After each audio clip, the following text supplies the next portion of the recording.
All right, so episode 3, Insurance Man podcast Don't Shoot, here with my good friend Dylan Wood, Andrew Dylan Wood. Thanks for being on. Thanks for having me, brother. I appreciate it, man. Yes, sir. So Dylan, he's someone that I personally known pretty much my entire life, him and his family. Long time. And so first off, tell us a little bit, you're from our the same hometown, Chowchilla, California. Tell us a little bit about your history.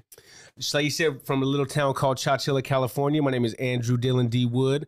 How do people find you on Instagram? The Real D. Wood and Andrew Wood and Associates. Go ahead and search that up. One is my work page, one's my personal page, but either two can get a hold of your boy. There you go. There you go. Yes. I've known your parents forever. Our parents were friends, go way back. Time. Matter of fact, I think my parents went when your parents It were was low. just them four. It was my parents and your parents. That's pretty. Yeah, they went up to Tahoe. So I think you said at one time, you said back to the sack, right? Go way back. Go way back.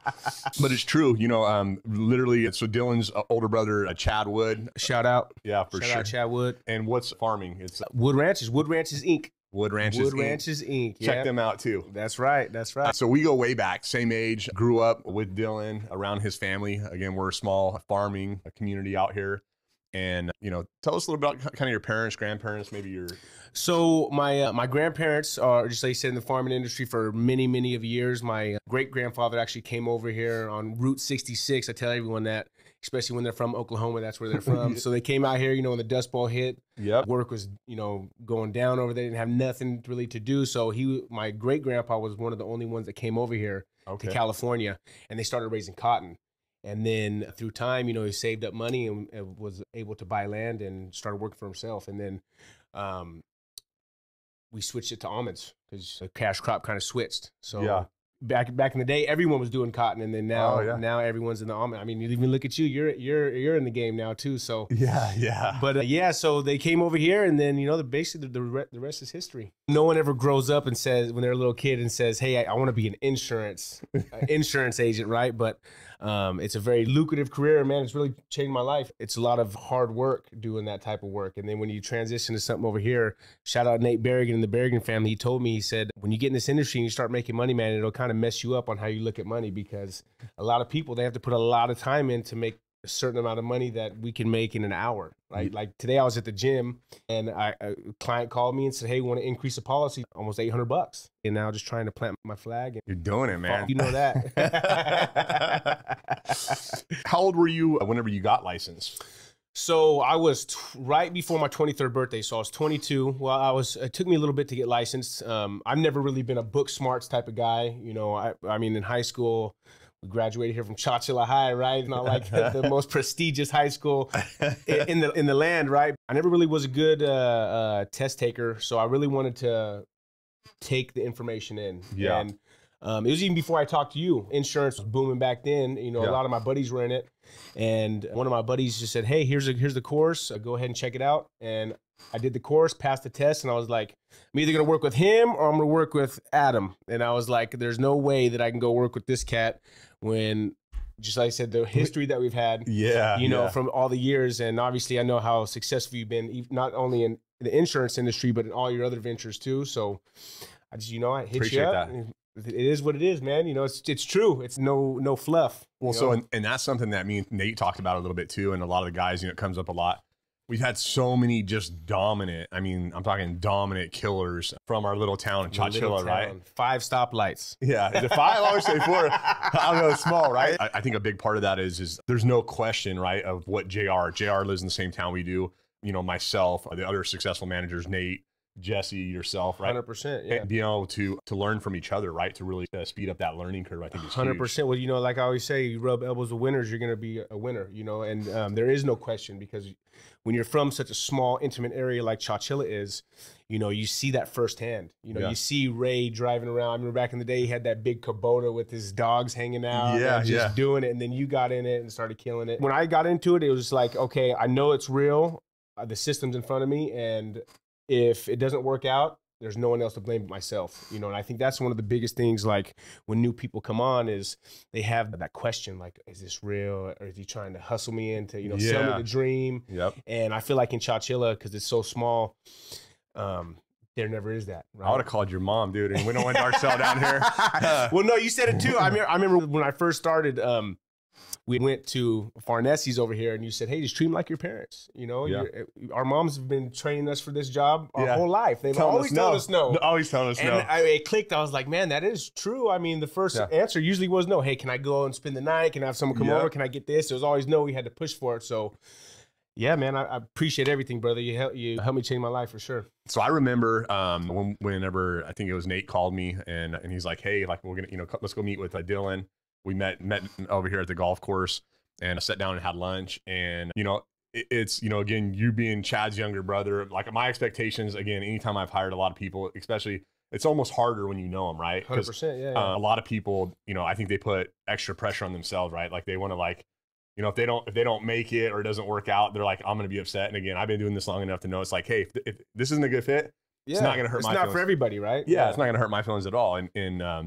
But like when we met with you, you had a notepad with a ton of questions, right? And so like we walked in there, and again, I just assumed it's gonna be like, hey, anybody else I meet with, And literally when me and Nate left, I was like, wow, like to be honest, I was kind of blown away a little bit. I mean, I was like, I've been interviewing people for a long time at that point. I've met with thousands of agents and or prospective agents over the years, and I go, even at a young age, for you to come in and be prepared.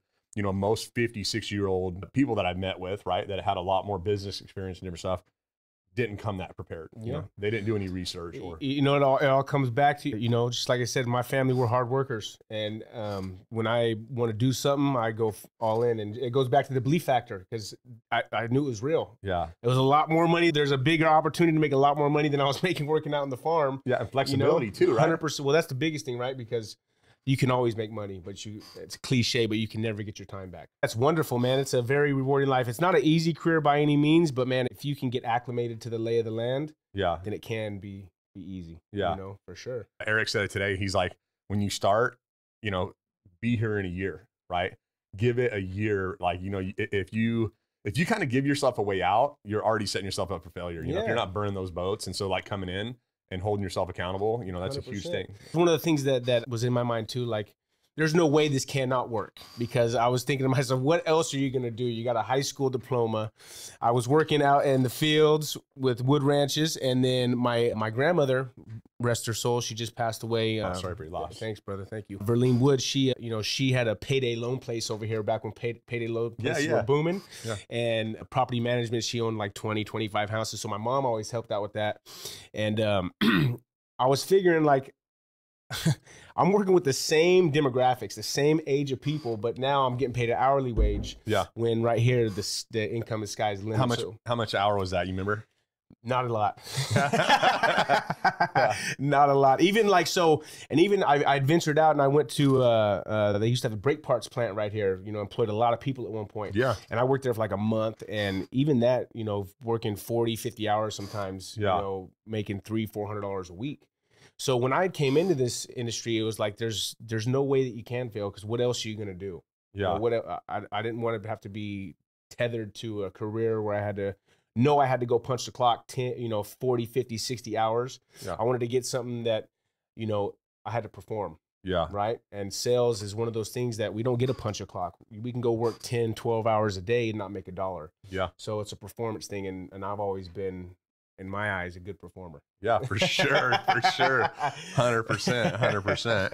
Well, so you came in the business. What did that look like? Like the training, like you remember like going back? Like, yeah. So, I mean, so obviously I make music. I've, done shows, performed. So as far as like remembering words and remembering, scripts, that came pretty easy to me. Mm-hmm. But I thought it was, just a turnkey. Like, okay, the way I looked at it was like, Adam, Jesse, Nate, all these guys before me, all these agents that have been successful, especially you, because I know the script that you had given me was your personal one. Yeah. It's like you give every other agent, right? Yeah. My biggest thing was like, don't reinvent the wheel. These guys have made it happen. Just plug in. If these guys tell you this is what you have to do to be successful in this industry, this is what I'm going to do. When I start out, I got to go work 30, 40, 50 hours a week. Yeah. I got to go and knock this many doors. I have to say this. I have to do the whole presentation from top to bottom and not cut any corners. Yeah. So my biggest thing was like, I'm just going to plug in and go hard. And luckily, I caught on pretty quick. Yeah. You were a very inspiring figure. And then, Jesse Escobar, the gentleman who took me out the first time, Nate Berrigan, you know, Jesse really pumped me up the first day I did the presentation because I knew it. Yeah. You know, I came in prepared. I wasn't, you know, half-assing it one bit. And he had said, hey, you know, you're doing the next presentation. He's like, you're like one of the only people that comes in the first day and knew the presentation. So that kind of pumped me up. Yeah. And after I got pumped up and after I had some success, I was like, man, okay, now I just got to rinse and repeat.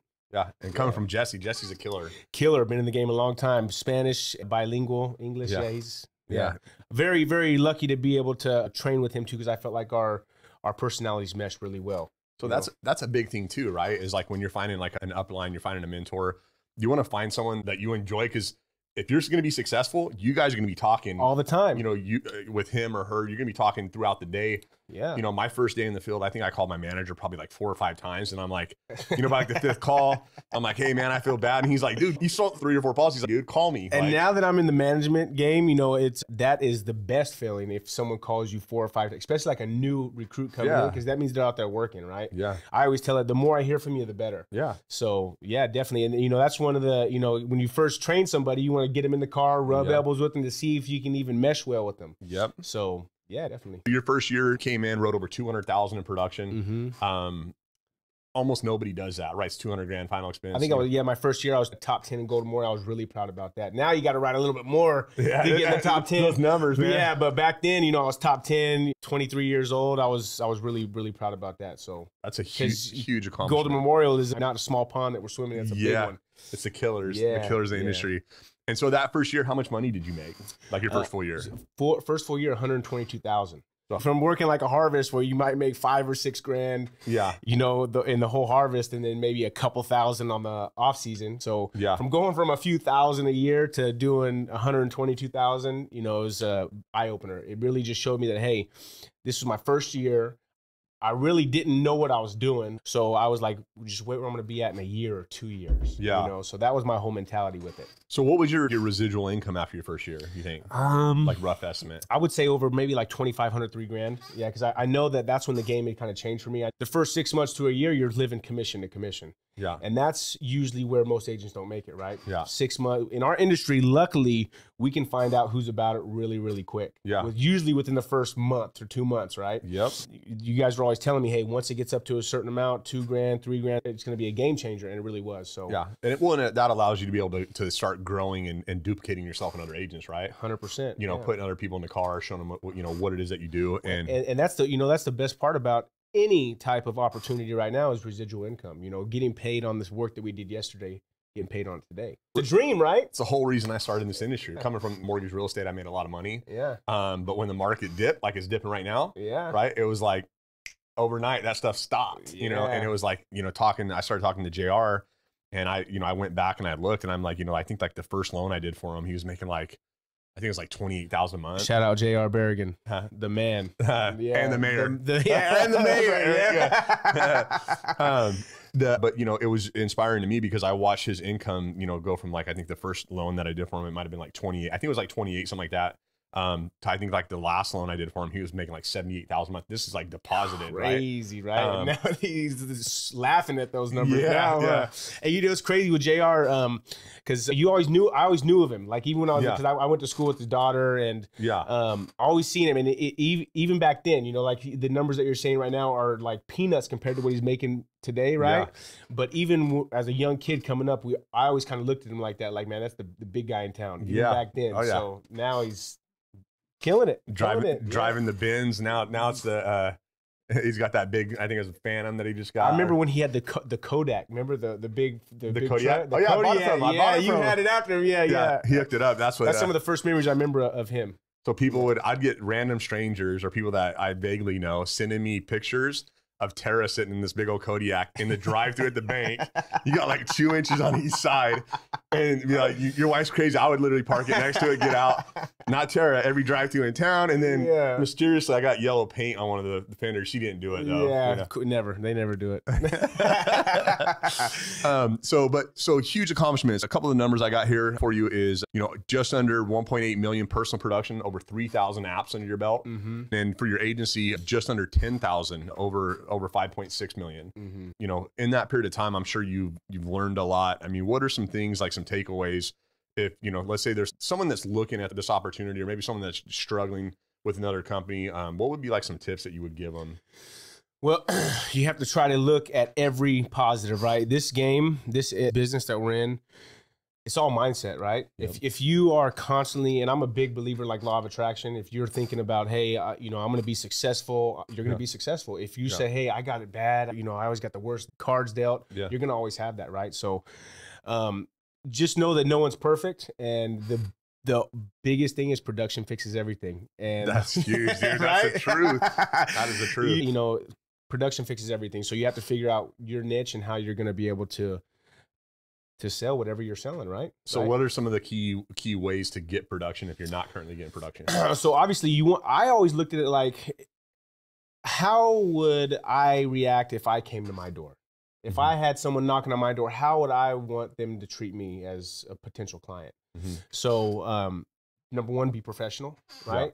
Have a good work ethic and be presentable. I feel like a lot of people kind of skim over that. I always tell people like this. It's like if you go to, you go get a steak somewhere, right? They bring you the steak and they have a piece of garnish and a orange peel on it. They know you're not going to eat the slice of orange, but it looks good. Right? So presentation is a big thing, right? Especially because in our industry, when you're going to door, whether you're cold door knocking, whether you're working leads, even whether you're on the phone, there is a small window to make that first impression, even more when you're in person, right? So I always tell people, you got like 3 seconds to make that first impression. You can never get it back. So when they open that door, you better make sure that you're on point, smiling big, looking happy-go-lucky, and looking like someone that they're going to want to talk to, And for you, you're a big dude. You got a 80-year-old woman. I'm batting 1,000 with those. But that's the truth, man.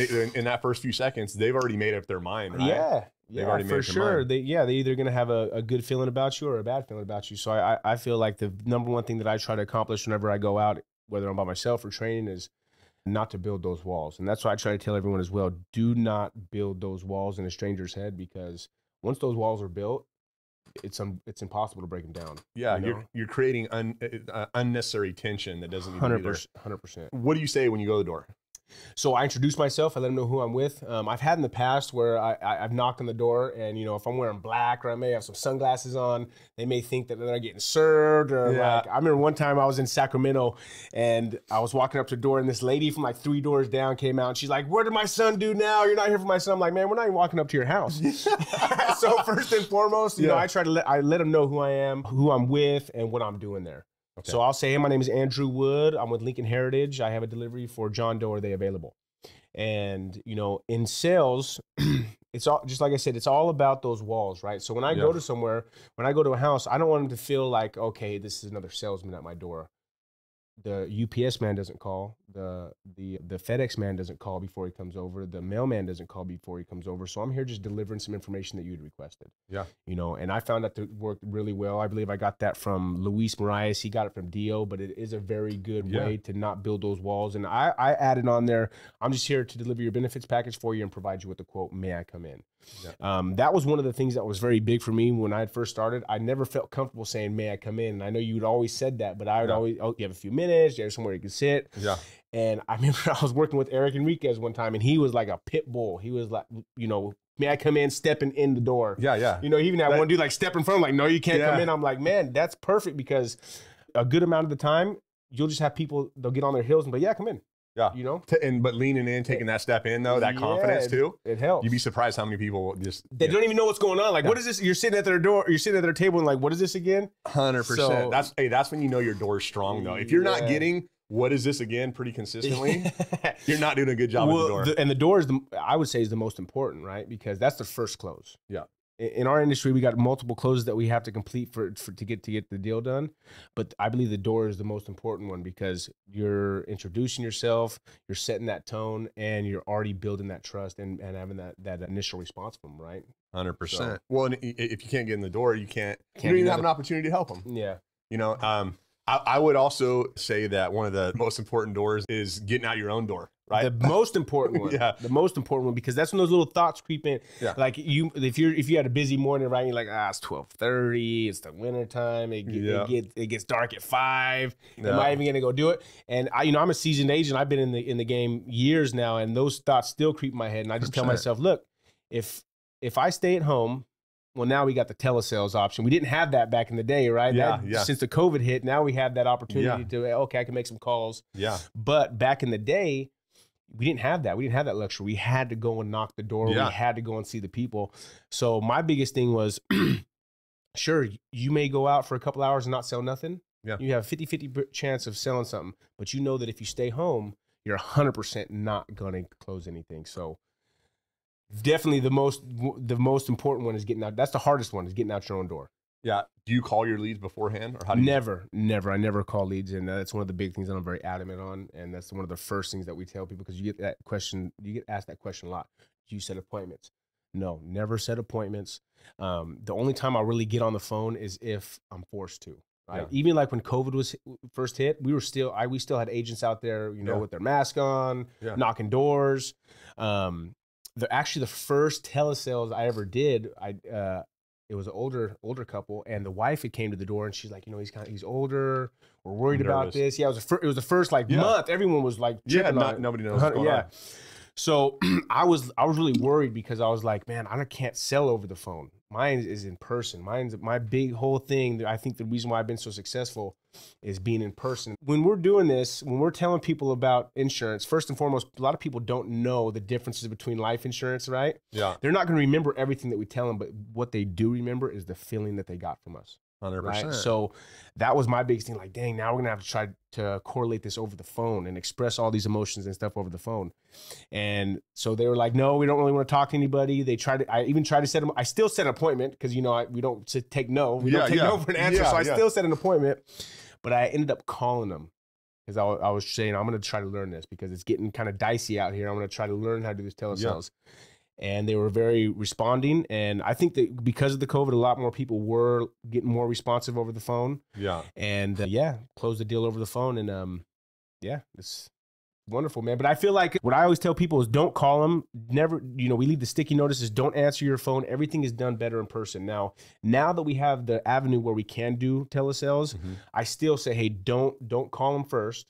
You're going to learn the most that you need to learn here in the field, and then once you get good in the field, you can do that over the phone. You're gonna have a lot better success doing it over the phone. Yep. Right. And anybody that I think that would disagree with that, and there's some people that are real successful booking appointments at a time. Yeah, 100%. Even with telesales, you have killers on the telesales market now too. But the difference is Dylan's conversion in the last 12 months, 41%. So that means for every 100 leads he buys, he sells 41 policies. Yeah. And that's I believe that's a little dip too, because you were like 45, weren't you? We're buying leads, and then we give them to agents. Okay, here, just take the leads. Work the rest of them. So if you were, because I think before it was like 45 pushing plus. 50, yeah, up, yeah. And so like those numbers are phenomenal. Is it something that that's working well? So obviously you wouldn't deviate from that. Is there, like, what's your week look like, or how do you schedule a week in order to be able to hit numbers like that? So my biggest thing is, Golden Memorial, you guys have laid out a turnkey system. We are lucky enough to be able to offer one product that really can umbrella everybody, whether you have high income, middle income, low income, right? So my biggest thing is that I perfected the presentation day in and day out from what you have told us. Now, obviously, I always tell everyone, learn the presentation and make it your own. So obviously mine is off of yours. It's a little bit deviated. You're better, bro. I was never closing 45%. You laid the groundwork, bro. So I just try to keep it simple. Keep it simple with the clients, and I don't ever really deviate from the script. So you're doing the same thing every single time. My brother said it perfect. Shout out Chad Wood. He goes, look, we're selling cheeseburgers. You're gonna run into a vegan every now and then, or someone that may not like meat, but most population loves a cheeseburger, so don't switch it. And that's what I try to tell agents too, like, because some people, they'll be doing something and they're like, oh, they had a rough time, like someone got mad that I said this, I'm gonna change it. I always say, don't forget what's worked the majority of the time for something that hasn't worked one time. Like yesterday, I were talking about the door. Hey, I got a delivery. Yeah. Went in the door, and it was the lady was looking at for her and her husband. The husband walks out of the room right away, and he comes back in, and he's like pissed. He's like, and he said, how long is this gonna take? I'm hungry. And he's like, this guy bullshitted me about a delivery. He's probably bullshitting us about the insurance. So it could have been like, oh, well, I'm not gonna say delivery no more. But that's happened one time out of the thousands of apps that I've written, right? So, you know, don't use the one bad example. Exactly. Well, and that's the hard thing too, is like people that'll come in and change it. That it's for us, we can't help somebody if you're doing something different. There's no telling what the results, you know, are going to be. You may go on a run, right? Yeah. Doing the wrong things, and it builds up your confidence to continue following and making mistakes, right? In the building process. Bad habits. I've done it. You know, I mean, I've personally done it, and I've seen a lot of times where agents, especially like 2-3 months in, you start thinking like, oh, I'm fixing this. I'm becoming more efficient. A lot of times you do more damage than actual good. And I feel like, you know, I did that too. You know, and in this business, you have to be able to evaluate yourself, and you can't push the blame off on anybody else, right? You can't push the blame. Okay, you could have been like, hey, well, I had success the first 3 months that I was in the industry, and now what? Now I'm getting bad leads. I'm working the area. That was one of the things that I always told myself is like, no, you in this business, especially this business, when you go in business for yourself, the business lives and dies on you. Yeah. Right. So there's no way that you'd be like, oh, this is the reason why it's not working out. No, the reason is why is because it's you. And you maybe have changed something without even knowing it, right? So I always tell people, especially when agents do start getting a little steam, hey, don't forget to keep practicing that script. Yeah. If you're a year in, you got to keep practicing that script, because now you're going to be like, okay, now I can cut corners, and it's going to be detrimental. It's going to cost you money. Exactly right. And the bad part is it might push you out of the business too. Yeah. Well, and that's something that, you know, I've kind of always told people. It's like, look, if you're writing 20,000 a month, I don't care what you say, right? If you're consistently writing 20, but until you're at that point, right? Until you've proven it, because again, your presentation is going to be different than mine. And you know, 3,000 clients, I guarantee there's things that have changed in there, but let us give you the basis, right? But it's the same foundation. Yeah. If you keep doing this over and over and over, right, and you're not getting the results, then we can really dig in and pinpoint what the real problem is. If you're deviating, saying different stuff all the time, and to be honest, that's something that I've always expressed to every manager I work with, is that, you know, I've seen some really great agents come in, people that are just natural salespeople, just, you know, they've got that, you know, they can sell anything, right? Yeah. Go out and just kill it, you know, right? You know, these huge numbers, but then they fail when they're trying to build an agency. And the reason that a lot of them fail is because they can go in, you know, with a notepad. But not everyone's you. Right? Not everyone is going to be like that. And they're all over the place, right? And so that was one thing, like when I started here is I was like, look, you know, I want to take obviously what the Berrigans, you know, the London family, all these people, and what, you know, has made them successful. And let's make this ABC. I want this to be a simple process. Now, it might not be the most effective, for every single person. Yeah. But it works. And if you work it this way, you're going to close 30% of your leads every time, right? If you're working the leads properly and you're following the steps, you'll convert 30. You're a profitable business. Yeah, for sure. And I think that's huge, right? Is very big, because just like, man, I started when I was 22. I didn't have any sales experience, nothing, you know, and just followed the system. To 122,000. 122,000. That's insane, man. That's insane. Let's talk a little bit about some goals you have, like, you know, the short term, long term. So just like you, Adam, you know, I'm never happy, right? You know, you can make $1 million, $2 million 1 year. You're like, man, 5 sounds better. Mm-hmm. You know, we can write 100, 200, 300, 400, 500, $1 million a month. 2 million always sounds better. Yeah. So the goal is just to keep growing, keep helping people, change people's lives, you know, because just how I've been impacted by the business. Now, when you're in the management level, you're trying to help others impact their own life. And this may sound cliche and corny, but I mean, that's almost as good as feeling as when you do it yourself. 100%. You know, when you see people come in the industry, might be struggling, late on their mortgage, not knowing how they're going to pay the bills next month, and all of a sudden they start prospering, and they start falling in love with the career, kind of how like you and I did. Yeah. You know, that's the whole goal right there. But obviously, you try to crank out as much production as possible. Yeah. The next goal is, what would we say, 1.7 million next year, 1.5 million. And then 2 and 3 and 4, you know, start 5. Doubling up. Yeah, to start doubling up. You know, it's a marathon, not a sprint. You know, not everyone is Adam Hill, and you know, comes in the first 2 years and starts breaking a mill. Nah, you know, it was good timing. Good timing. You know what I mean? But you know, again, and that's something that having the leadership and having you know, being able to call JR up and talk to him, right? Yeah. So that experience is so invaluable, and again, you know, he's taught me a lot of things in areas where he's already made that mistake, already lost money, you know what I mean? And he's always told me that, like, if you lose money, you know, an agent costs you 40 grand, Yeah. you're probably not going to make that mistake again, right? Yeah. So for us as managers, if we can help other managers or new managers avoid those road bumps, you know what I mean, and not take those lumps in the process, Yeah. it can help you speed up your entire growth of your agency. And so that's, to me, is like invaluable. Very, very, because he's been in the game a long time. Oh yeah, A long time. I mean, his dad started the Golden Memorial, so for he's sure. pretty much seen it all. You know, Yeah. you go talk to him. Hey, this is the kind of issue I'm having. He can tell you right there. Okay, this is what you're doing. This is what's happening. This is what the agent's doing. Yeah. The numbers are out of whack. This is what he's doing. You know, I've seen it all before. So Yeah, and he'll tell you, just like you said earlier, production's the cure all for everything. always So no matter what's going on, and got to produce. yeah, You know, that's why I like something like this, because you have to perform. So what I always tell my guys, everyone goes through their things. You know, no one has a perfect life. Everyone goes through their trials and tribulations away from the business. So one of the things that I love about this is it reminds me of like when I used to play football. Like, you know, no matter what we had going on, tests, girls, whatever the case is, when you're at practice, when you're at the game, that's the only thing that mattered. And it's the same thing right here. When you're at that door, it's the only thing that matters. You know, you can put all the other stuff on the back burner and wait till the day's done and just focus on this. And so that right there is a skill in itself too, because, you know, I've seen a lot of people fail or struggle because they have something going on in their personal life, right? And then they bring that to the door, they bring it to the presentation. You know, people are smart. They can sniff that out in a heartbeat. yeah, and they can feel it, man. They I mean, feel it. You know, that the old commission breath. The commission breath is a real thing. Yeah, if you're struggling, man, and I've been there. You know what I mean? It's when you have to make that sale, that's the hardest time to make that sale. And you know what? And those times are going to come for sure. Especially when you first start out, those times are going to come. So the whole art of it is being able to forget about it for a little bit. So what's been like one of your biggest struggles? Well, my biggest struggle, I would say, I grasped this whole idea pretty quick. You know, hey, turnkey system, this is what we're doing on a day in and day out basis.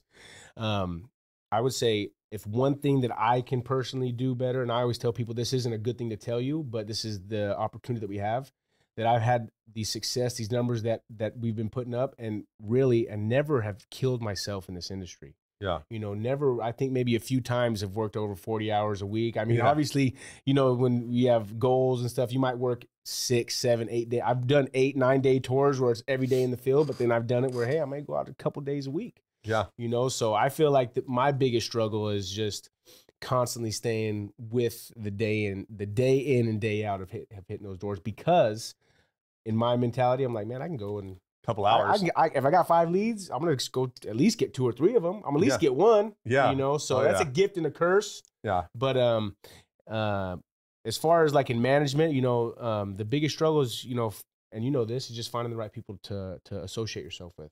Right? 100%. It's very easy to see someone and see the potential in them, Mm-hmm. and maybe waste a little bit of time with them than what you should be putting into them. Well, You put into someone, and you know what's crazy in this industry is that it's always the people who you never expect to be good. Like when you first heard from me, like, we'll see, we'll see, and then you know, even Killing today, I do the same thing. Like I'll think someone's going to be really good, and they end up not panning out, and then you come across somebody like, man, I don't know if he's going to be able to do this. It's a tough game, and then they grasp it. And a lot of it, I think, comes down to having a certain mental toughness, you know, being willing to put in the time, expecting it to be difficult too, right? It's not hard work by any means. You know, we've both done much harder work. Yeah, for sure. But it's a grind, right? 100%. That's exactly right. It's a grind. It can be a very hard grind, but you know, if you put the time in the beginning when it's the toughest, then you're gonna reap the rewards later. Yeah. You know, later in the business for sure. How many leads do you generally work per month? Well, now that you know I'm building the group, I would much rather have my guys work it. But I would say maybe like 20 to 30 a week. I think the last 3 months, I think I had maybe a couple hundred, maybe 250. So I'd have to look at the reports, but my biggest thing is always trying to convert at a high amount, right? So what I'll do when I'll purchase leads is, and this is what I tell everyone, at the level that I'm at now, I'll buy 20, 30 leads at one time if they come in, right? I'm not scared about having a lead dead or I know that, shout out Luis Marias, he said, hey, don't ever be afraid of the leads, be afraid of not working them, right? Because you know that if you got those people to go see, you know you're going to go convert them. But Printing money, man. Printing money. When you print those leads out, you know it's money. But what I'll try to do is like, what I'll tell like a new agent, like, okay, if there's 10 leads that come in, you get those 10 leads, you go sell whatever you sell. You're not going to run into everybody, right? I mean, obviously we want to go to the door, give a presentation, close the deal right there, but that's not the reality of it. Yeah. Some people you might not catch for a week, a month, 2 months, 3 months, whatever the case is. But I will be strategic in the way that I purchase leads. So if I know I got 5 stragglers that I haven't got in front of, and there's maybe 5 more that come in that day in that area or somewhere close, I'm going to buy those leads, work the old ones and the new ones simultaneously. Mix them in. We use an app that will generate, it's a route planner. So that way I'll just plug them in and I'll know, no matter what city I'm at, I'll know exactly where my leads are in that city. Which app is it? Route for Me. Route for Me. So there's various route planners. That's just the one that I've always used. Okay. Yeah, but it's definitely a very good tool to have because you don't want to be cherry picking leads and then go over to one side of the town and then go back. So walk people through what that looks like, because that's a big thing, right? Is like maximizing your time. Yeah. How does the route for Me work? So you'll have a starting point and then you'll list in all of the addresses that you want to go to, and it'll generate a route for you. I have so many in there now that I don't really have a route. I just have them pinpointed on the map. So that way, no matter what area that I'm in, I know if there's a lead over here, and I'll just hit it accordingly. Okay, nice, yeah, nice. But that way, you're able to get in front of as many people as possible. And sometimes, the leads might be 2 minutes, a minute away. And, that's really beneficial, especially if you get on a roll. Yeah. Because, the best time to sell is right after you sold. Riding that wave. That's right. That's right. So if you can get in front of someone within minutes, yeah, you're still feeling, you still have that good aura with you. You still have the juice, and that's just going to create more deals, more business. 100%. So people complain about leads, and again, there's good companies, bad companies. We're blessed because Lincoln does all of our marketing. The Yankees of this final expense game. I don't care what anyone says. This is the thing: business isn't perfect. Yeah, business is never perfect, no matter what industry that you're in. You're never going to be rainbows and butterflies, right? But I'm a new agent, and I got one that they died, and then I go there, the other house is empty. I've never been one of those guys that says I'm going to call and get a lead credit. I mean, not knocking anybody that does it, because especially when you're starting out, you have to be aware of all that stuff and you have to run it. Of course, it is a business. But my biggest thing is I'm not going to put energy into that. I'm not even going to waste the 2 or 10 minutes to call and try to do that. Now, not knocking anybody that does it, but I have never personally done that because business is never perfect. Yeah. Right? It's never, no matter what you're in, it's never going to be perfect. So you have to roll with the punches. A key word you said there was business, right? You have to run this like a business. And if I buy 1,000 mailers and I send them out myself, I'm going to get the same thing the company gets, right? You're going to get some of those. It's just part of it, right? So it's not dwelling on those negative, the little things, or going out and they didn't have a checking account. So you know what? I'm going to look for a carrier that advances on checking account. I see people posting that all the time. It's like, there's a reason the carriers don't advance on checking account. On credit card. Yeah, because the business is bad. It's terrible. It's terrible. It's just going to end up costing you money. Luckily, we have Lincoln Heritage that will, especially with new agents, all the agents, that they carry the majority of the risk with it. But I mean, I just don't try to focus, because that could be detrimental to your business. Is focusing your time and your energy on something so minuscule as the bad part of the business, right? Yeah. I always try to look at the light with everything, the good parts. Mm-hmm. Get a plan my own schedule, get to make a great amount of money. The company is giving me a blank check and they're asking me, hey, D Wood, how much do you want us to make it for? Yeah. You tell us how much you want us to make it for. How hard do you want to work for it? So $1 million a month. That's how hard. That's how much I want. That's right. In case Lincoln's watching. That's right. Shout out Lincoln Heritage. We're coming for it. We're working for it. That's right. That's right. That's right. When you first started out, because again, no matter what, like no matter how positive we all are, we all have those times like where we, you're gonna be crapped out. You want to hear that? When I first started, after the first couple of days of training and going out by myself, I was thinking like, man, we are popping up on people. They didn't know we're coming, and they didn't know they're going to buy anything today, and we're expecting them to have this one sit down and close the deal. Yeah. That was probably one of the first bad thoughts that I thought. You know how I overcame that? I said, you know what? One day we're all going to be dead. Yeah. They're not going to, in 100 years, they might not even remember us. 200 years, they're not even going to have a memory of us. Yeah. Only worry about what's going on right now. And people do it every day. They show up, they don't know that they're coming, and they close deals. Yep. So if they can do it, I can do it. And then that's the last time I ever thought about that. Dude, that was like my same mentality, right? I learned from a sales mentor a long time ago, and that's what they told me. They're like, look, you just find out whoever's making the most amount of money, and you do exactly what they do, right? You embrace their mentality, you embrace their thought process, and then you got to go to work. Yeah. You know, at the end of the day, it's, you know, nothing's gonna be given to you. You got to put in the work. Yeah, that goes back to being lucky that even, you know, being in the small area of Chowchilla, being in the same town as you, Nate, Jesse, Ray, you know, that's a benefit that, you know, some other agents might not have, but, you know, we had that opportunity and lucky enough to be in the same town and running with it. 100%. I know you travel a lot. Like, how far do you go? What areas do you work? So if anybody's watching, so when I first started in the industry, my stomping grounds were Modesto, Sacramento, Fresno. Basically, Sacramento to Bakersfield is where I do the majority of the work. But I'm not afraid to go to Portland. Not afraid to go to Nevada, other states, down to the LA County. We've done trips where we worked in Palmdale, Lancaster for weeks at a time. My biggest thing, what I try to convey to all the guys that rub elbows with me is don't ever be confined to an area, right? Because all that's going to do is it's going to hinder the amount of people that you're going to see, the amount of people that you can see, and going to hinder the amount of business that you're going to be able to write. So my biggest thing is if I can go get 20, 30 leads in an area, I'm there. Yeah. You know what I'm saying? My biggest thing is I want to try to have as much leads in one area because I know this is a numbers game, right? I tell everyone, you're a big league hitter. You're a 3-point shooter. Sure, you're going to go up there and strike out and miss a 3-point every now and then, but that don't mean you stop swinging. That doesn't mean you don't step up to the plate, and that doesn't mean you don't take the shots.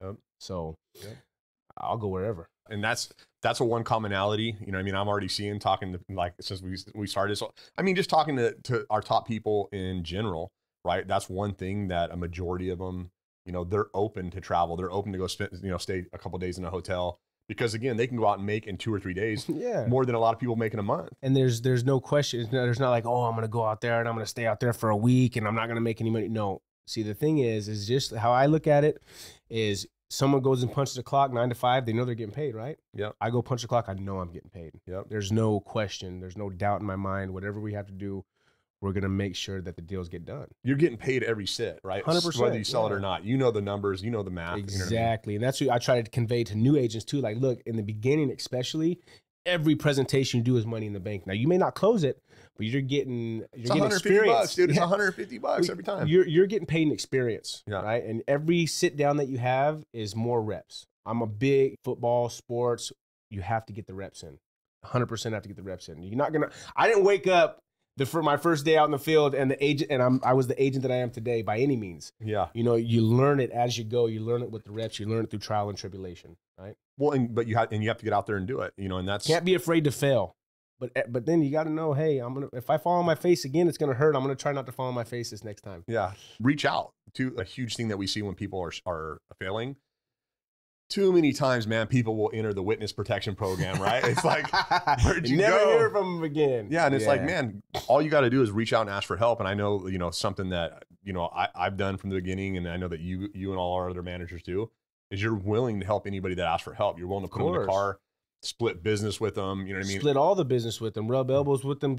We got to go out 2-3 days in a row. We'll do it, you know? So that goes back to, hey, the more that we hear from you, the more that you put into us, we're going to put in. I always tell someone, if you're going to give me 100%, I'm going to give you 150. So whatever we have to do to make sure that you're successful, if you're hungry enough, we're going to do it. You know, right? Whenever you're not hearing from an agent, it's like, look, come on, man. Yeah. You can tell me whatever. And it's, we all have personal things that are going on in life, right? Everybody's going to have family members die, you know. Yeah, for sure. I still get blown away when people be like, oh, so, you know, this happened, right? And then it's like, they don't work for 3 months. I'm like, what are you doing? Yeah. Like 3 months, you know, even a month. It's like, I've never. A couple of weeks, and that's pretty the red flag. Like, you're pushing it, yeah. Because I don't think, especially in the beginning, right? Like, I look at it like, where are you ever going to go start your own business, and the first month in, you're going to take 3 weeks off?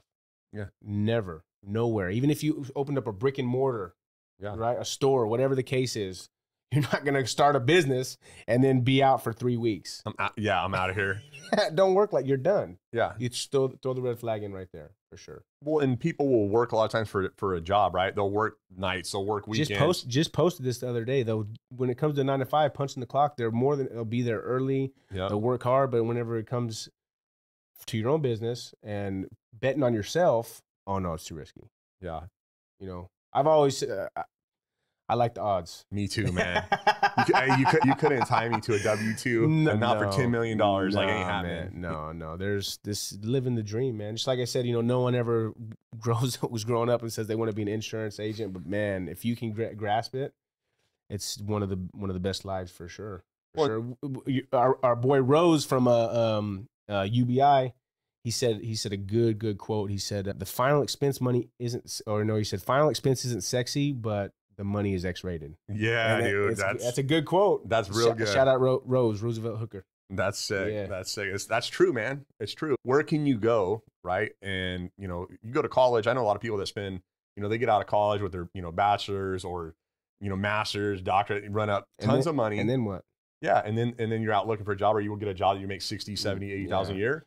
Yeah. $300. You can get your insurance license. And you know, not knocking them, I just could never do that. You know, I went to City College for like 2 weeks, and I was like, man, I don't got to be here. Yeah, the teachers don't care if I'm here or not. I'm gone. You know what I mean? So, yeah, no more power to them. But I mean, obviously, you can take a business class, you can go get a student loan and learn business, or you can learn it the old-fashioned way with these. You know, these in your feet. You know, putting the feet to the street and actually doing the work and learning as you go. Yep. I heard someone say a long time ago, if you work door to door for a year, it's like you'll learn more than a 4-year college education. Definitely. Right. And it's, to me, again, I've done a lot harder work. You know, my family, they're all fabricators and some of the hardest working people that I know. You know what I mean? It's like, I've always said, when I get an agent that's being lazy or doesn't want to work, it's like, man, I wish I can get them to go work, you know, for 2 weeks, right? Let me show them what real hard work is, right? And that's what, you know, going back to being on the farm and even working over here at the brake parts, that was a big eye opener for me, because that was the first time I really worked away from my family. Yeah. Working actual 9 to 5, and it was hell. It was like a prison. You know, you got a 10-minute break, but it was really 7 because you had to be back at the station at the 10th minute. Yeah. So that was a big eye opener for me. Like, man, you can't. What else are you gonna do if this doesn't work out? You know, if you're not in sales, what else are you gonna do? You know. So that was a big motivating factor for me. That's like, burning those boats, man. That's important. That's important. So what type of people would you encourage to explore selling life insurance? I like athletes. So anybody, if you've ever been in any type of competitive sport, 100% you can do this. You know, if you have that competitive drive to want to be the best, that's all that you need, because everything else you're gonna learn as you go. You know.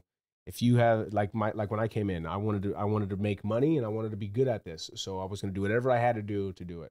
Right. And anybody that has to hunt, you know, if you're in another sales industry where you might be suicide closing all the time, where it's like, hey, I only get paid a commission this one time. Someone who has to go out and get it, you know, they can transition really well over here, I believe. So what I found, my top agent right now, he used to sell meat.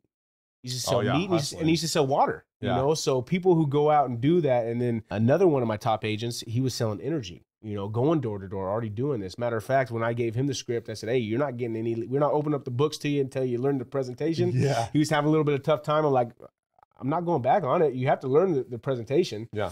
I was like, practice it. You know, when I started, I was doing it 20, 30 times a week in the mirror, on the way to the leads, practicing the objections. I'm like, do it in the mirror, do it yourself. He's like, well, instead of doing it in the mirror, can I just go knock doors? Can I go see the people? I'm used to that already. I'm like, if you want to go do that, more power to you. Yeah, let me know how it goes, right? Yeah. Didn't think he was going to do anything with it, and he called me that day. He has multiple people he's signing up, or getting involved with the program. So I was like, yeah, you can have the leads after that. You still got to learn the script, but you close that, you can close with the leads for sure. Well, and that's strong. Anybody that's willing to go above and beyond, right, and cold door knock, 100%.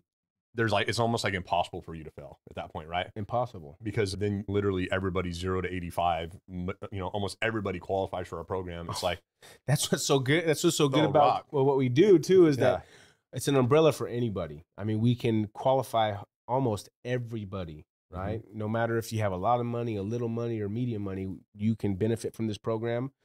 And even my grandmother on my mom's side, you know, these last 2 years, we've lost both matriarchs of our family. My grandma Pat Turk had passed away the year before, right on New Year's, and then my grandma Verlene Wood had passed away this last Christmas. My grandma Pat, you know, she did well for herself. She came up dirt poor, right? And by the time that she passed away, she was a millionaire. You know, and she had our program. You know.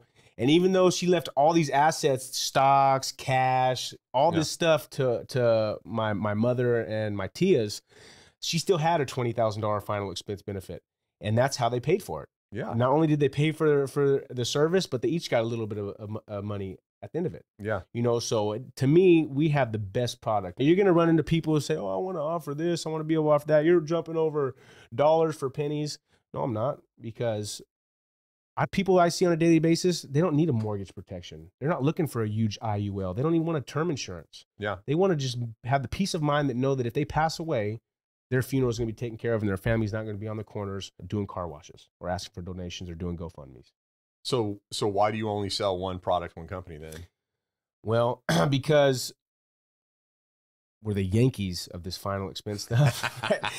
We're the Yankees of the final expense stuff. And I've had to use it for my own family. I've had to use it for my wife's family. So when I sit down and I talk to someone, it's not like I'm just going through a sales pitch. I have conviction behind the program because I've actually used it. I have the product. I have a program for myself. My wife has it. My parents have it. Yeah. You know, I've had to use it. This is paid for our funerals, you know, already. So it's just a one size fits all, you know, and everybody is going to have to pay for some type of final expense. Right? They're either going to pay for a funeral, cremation. There's no way around it. You're going to have to pay for this some form or some way. Someone's paying for it. 100%. So Lincoln Heritage, in all of my time that I've been with Golden Memorial and Lincoln Heritage, they've paid out very quick, you know, and a lot of my book now is people coming back.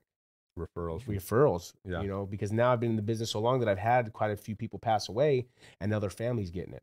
Or they might not have been my client and they had their family on Lincoln Heritage. They passed away and they said it was as good as experience as it could have been. Yeah. I want to get more. Yeah. You know, well, this is the thing too. I think that people don't talk about is the time on claims and the times on commissions. Also, you can have 10 different products, right? But then how fun is that going to be to learn 10 different products, 10 different underwritings? You can go submit 20 applications, but what good is that doing if your commission's held up in the underwriting? You know, and you got to wait for that money because it's just like every business. Cash flow is king. So agents, if they don't have cash flow coming in, they can't go help other people. They can't go write more. They can't get more people involved. They can't go protect more families. So one of the biggest things about what we do, simplified issue, very liberal underwriting. So I mean, they don't even pay you on release. They pay you on submission. You know, who else is gonna not even check the piece of business that you send in, and they're gonna pay you the commission that night? You know, so well they know the business that well, and that's the thing too. Is people will say about Lincoln's higher price. Well, so is a Bugatti. There's a reason a Bugatti costs more than a. But this is the thing that gets me about that is, as a representative, as an agent, I don't care if it's $100 for 20,000 or if it's $100 for 10,000. That's still $100 person is going to have to pay, and the majority of the people that we take care of are on fixed incomes. What's your persistency at? How much are you retaining? How much? High 80s, if not 90. I know for a while there was at 90, and so then my NTO rate is under 5%, I believe. Maybe under 5%. So that's killer, man. And you know, it wasn't always like that. You know, when you first start out, you're pushing, you're trying to get the deals done.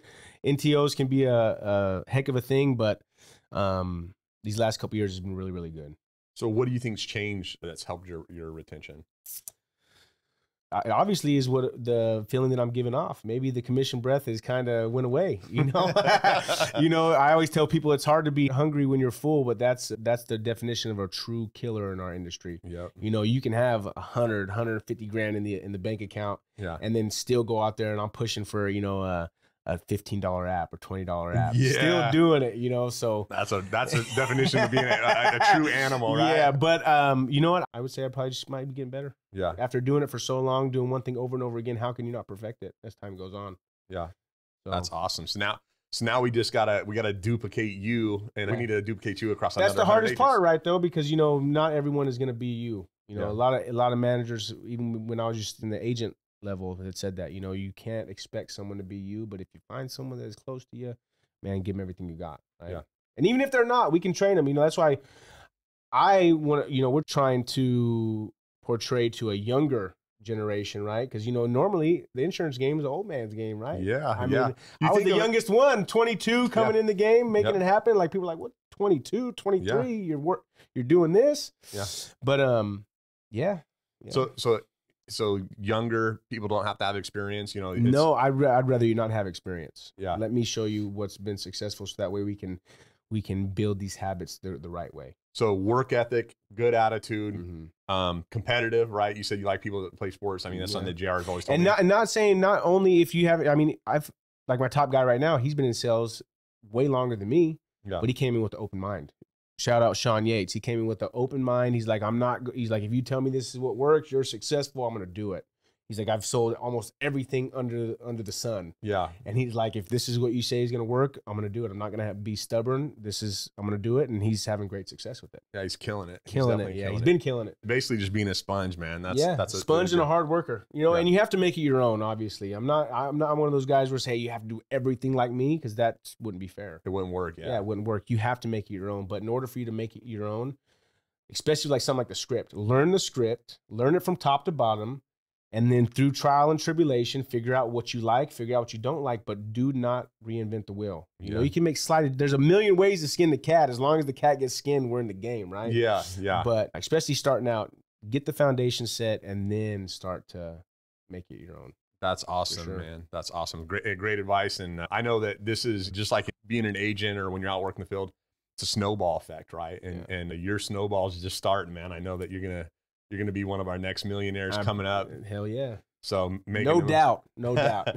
So definitely want to make sure you check out D Wood. We'll put his information. Check out his Instagram. And what was the Instagram again one more time? The Real D Wood and A Wood Associates, AWA. If you want to change your life in a major way, contact AWA. Yeah, man. Big ups Golden Memorial, Taylor Legacy, Lincoln Heritage, the whole Berrigan family, Adam Hell, Jesse Escobar. We're going to keep winning. That's it, man. Yeah. That's just getting started. Definitely reach out to Dylan. You'll be in great hands. I guarantee if you do what he's going to teach you to do, he's going to help you make a ton of money. It's the insurance, man. Don't shoot.